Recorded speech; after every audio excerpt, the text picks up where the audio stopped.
Hey, what's up?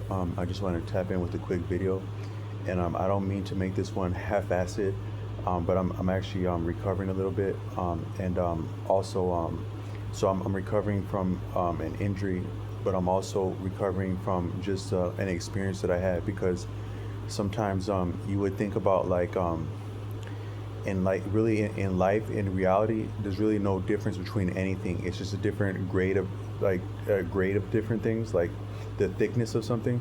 So like whether it's like, so you would appreciate like certain like certain animals, maybe rodents, as a little bit like as not sanitary, and then maybe insects is not sanitary, bacteria is not sanitary, virus is not sanitary, but then you may not appreciate energy is not sanitary, but all of that can be appreciated as energy, different grades of energy. That you would say that the living like the organism like a insect, plant, even virus, bacteria, or like a rodent would be like it has like it has systems like that, like organs that make an organism, but all that can be break and that it's like organic like chemistry would make that possible based on carbon, but all of that is still different ranges and modes and functions of energy, all of that. So just even the energy that we exchange with other people, sometimes it can be uplifting, sublime, beautiful, but also very detrimental and costly can be energy. So sometimes the energy that we share, that we exchange with people, friends, family, loved ones, associates, colleagues, um, people that we're cared for, people that care for us, people that we care for, people that we care with. All these people can share energy with us, and it can be it can be helpful or not. Sometimes you'll get really strange energy that's also awesome, like where I'm currently residing in a temporary accommodation, and I have to share a bathroom with another person.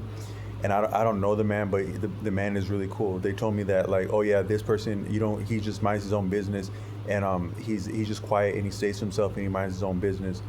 But it's kind of strange because like you this, I don't mean to sound like I don't mean to sound graphic like with this, or I'm not like speaking in terms of like I don't identify as homosexual or heterosexual or bisexual. I'm just simply myself, and whatever speaks to me and is cool to me is cool to me. But the person, I don't know the person, but he's just like an honest person, and we share a bathroom, and I don't know like whatever type of like soap the person uses, or like hygienic products that they would purchase, but I don't know those particular products.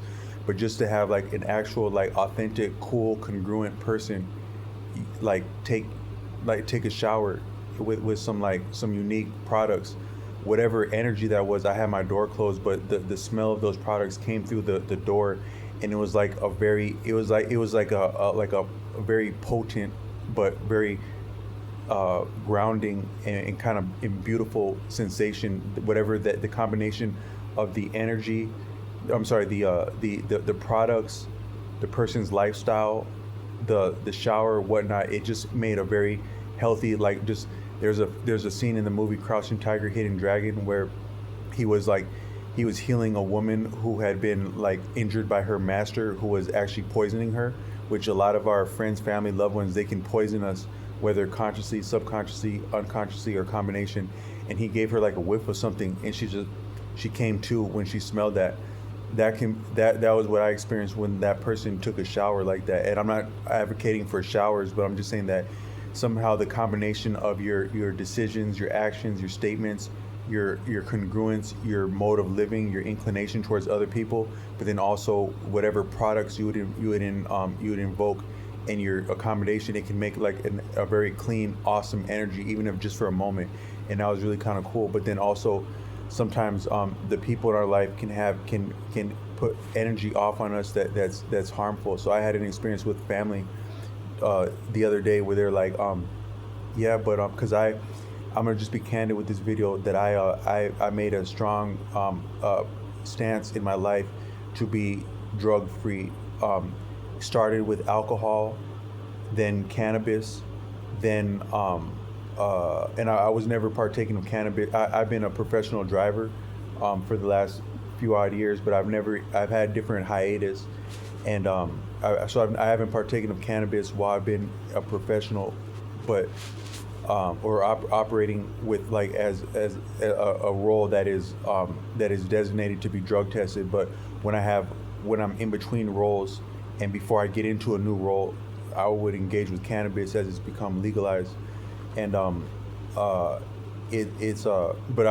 of that, and then I made a stance to get off of pharmaceutical medication that was being forced upon me for many years, and that combination of that, and then doing different things that have meaning to me, like vlogging and music, and then also having some privacy with my own living accommodation and coming and going. It kind of broke off some of the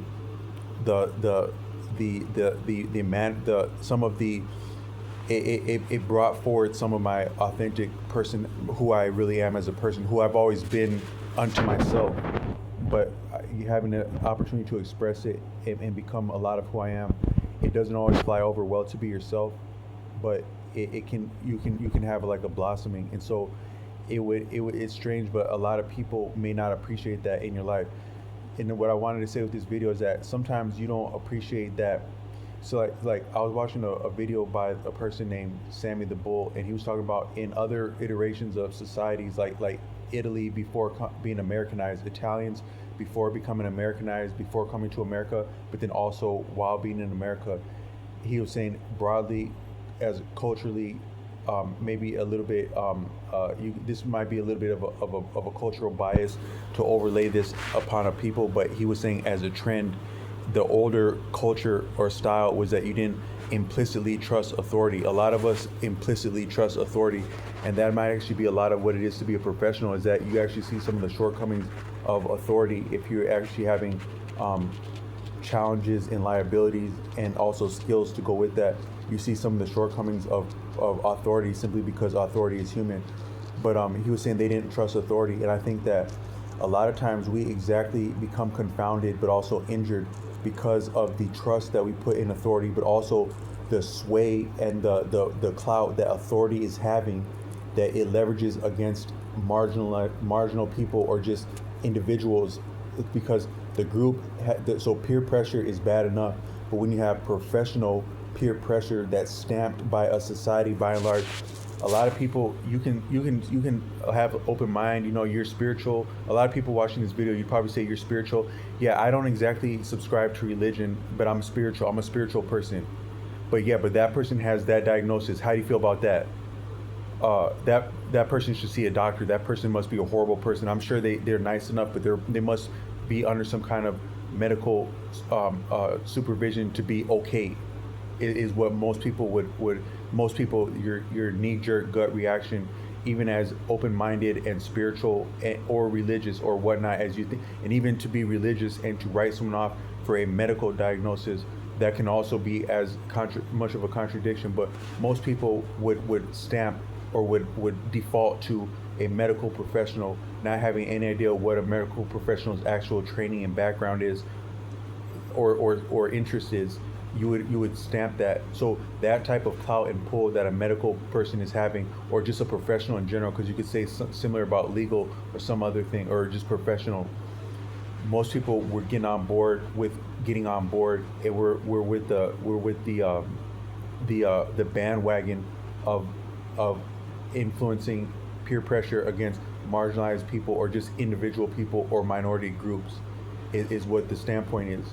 So but I think that you wouldn't. But so now, if something we all know some things are bad enough, like from where we come from, like getting about the hood or getting about that. But what about getting about of medicine, getting up out of the cahoots of certain professions that blacklist people, getting up out of the cahoots of politics, of education, stuff like that, getting up out of that. So you would say, like, imagine, like, so it would be hard to imagine, right? So like, I grew up roughly around different stuff that you could call street. A lot of people say, yeah, whatever, I call cap, bullshit, whatever. Probably true enough. Compared to a lot of people, it's probably true enough. It might have been, what I experienced might have as well been Barney compared to what a lot of other experience. But a lot of us know that Barney was kind of weird, and Barney might have really sucked to some people. So my experience might have been about as tough as Barney would be.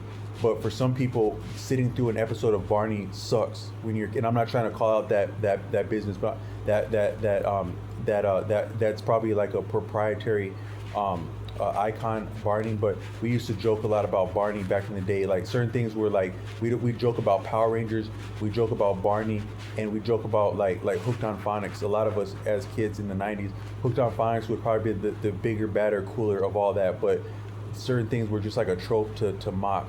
But Barney was like, it was actually kind of cool because my little brother watched it and some of the shows were interesting, but some of it would be hard to sit through. But my background around the streets might have been about as tough as Barney compared to other people. But for me, at different points, it'd be tough to get through Barney. But so you get back to the old crew that you used to watch Barney with, and you're like, hey man, I'm over here watching Power Rangers, or I'm over here watching Sports Center now. Yeah, but we remember you watching Barney, man. Are you sure you don't still watch Barney? Are you sure not about Barney like that? You don't want to sing these Barney songs with us? Nah, man, I'm over here, man. I'm kind of like I'm up on this Tupac stuff, man. I had some experiences, and now like I kind of feel like Tupac. Like I'm not a gangster, but I feel with the struggle. Like I'm with Tupac now. Yeah, man. But what about Barney, man? Because you don't want to sing these Barney songs. You sure? But then that's like your friends from the block, but then your actual your family and your and these professionals. So I stopped watching Barney for about 4 months now. I made a strong stance that I'm gonna stop watching Barney, and I'm making an analogy to medication if you don't follow that humor. So I've been off of Barney now, and I said even if I had a sturdy job, but it requires you to watch Barney to do that job. So I said, no, I'm not trying to do that no more. So I'm about 4 months off of watching Barney, and I'm better for it. I'm more over about Tupac, and I like Tupac now. And your family says, you're a different person when you're not watching Barney. You're not the real you when you're not watching Barney. You're that's what they're saying. Like it's concerning now that you're not watching Barney anymore, because who are you? You're not. It's kind of we're not sure about you. You're not okay to be off of Barney. You're not okay to be who you are away from Barney, because who you are away from Barney is not the real you, even though it's free of influences. It's not the real you. It had not been the real you, because you're really more so Barney. And we're concerned about this not Barney watching that you're doing. And that would be the same standpoint of a doc. This video is going to sound way crazier and a little bit weirder than I wanted it to sound, just because I'm leaning into Barney.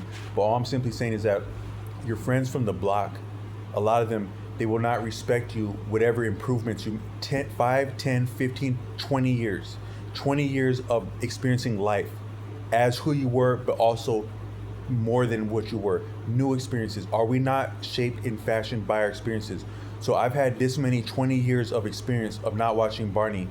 But damn it, if I'm not still a Barney watcher from the standpoint of the people on the block, don't you wanna puff on this Barney with us? So yeah, this and that. You improve this and that. Oh, you're the mayor now. You're the governor now. You're running for president now. Yeah. But what about that Barney though, right? You still about that Barney, right? Like come over here with that Barney. Yeah, man. Yeah, that fool's over there, man. I'm trying to get him to come over here and watch Barney. I think I can still get that fool to watch Barney with us, man. Watch this. Hey, man, what's up with the Barney, man? Yeah, you see how I did that? Yeah, he's still about Barney, man. F that fool, man. He's that's a Barney watcher. I don't care what nobody say. That's the standpoint of the friends.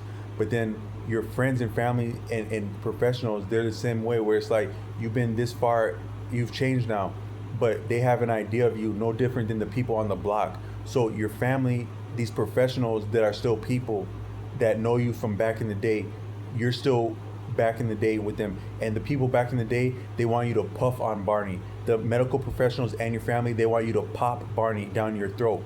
But you're trying to be free of Barney because you're more about water now. You're more about juice now. You're more about different stuff now. But they had been sure of themselves, and they'd invested in it, and they'd also gossiped in it and gained identity by gossiping about it, and clout gossiping about it, that they have an investment that you had been about this once and that in time because they had seen you that way, and that made an impression on them. The impression is more so theirs because you got past that impression of yourself and of them, and of them having that impression of you, and of you having that impression of you, for them having that impression of you, you walked past that, and you're better for it, and you can demonstrate that you're better than that, but not in their mind, because they still have that investment and that shade. And so they can be the family, the professionals, the medicine, the this, the that, the legal, the this and that. They're as bad as the people from the block, and the same people as the block, as they're in authority and not in authority, and in a job and out of a job and whatnot, and frolicking and wasting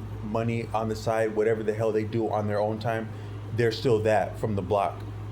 Jenny from the block, quack doctor from the block, doctors, all the bullshit is from the block still, but some of us are trying to get past the block, and we're damn it the hell and far away from the block, but we're still having the block come after us, trying to push this whack ass episodes of Barney that we've been off of since they canceled that bullshit, and we would have got canceled if we would have stayed on that bullshit.